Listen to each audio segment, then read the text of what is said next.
Asante Mheshimiwa Alan Thomas Mvano, swala nyongeza. Asante sana Mheshimiwa Naibu Spika.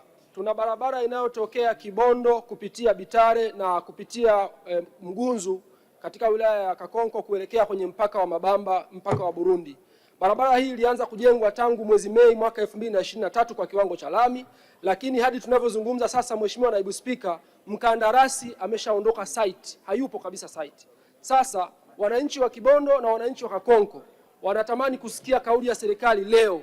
Ni upi mpango wa serikali kuhakikisha mkandarasi anarudi site ili barabara hii iweze kujenga, kwa sababu inategemewa sana na wananchi kwa shughuli za kibinadamu na shughuli za kibiashara. Asante sana Mheshimiwa Naibu Spika. Mheshimiwa Naibu Waziri, majibu. Asante Mheshimiwa Naibu Spika. Naomba kujibu swali la nyongeza la Mheshimiwa mbunge wa Kakonko kama ifuatavyo. Mheshimiwa Naibu Spika, barabara ya Kibondo kwenda Mabamba ni moja ya barabara zetu kuu, yani trunk road. Na barabara hii Mheshimiwa Naibu Spika inatoka Kibondo Mabamba, lakini inakwenda mpakani na Burundi, na tunatambua wenzetu wa Burundi Mheshimiwa Naibu Spika pia wanajenga barabara hiyo kwa kiwango cha lami kuja kuziunganisha hizo barabara.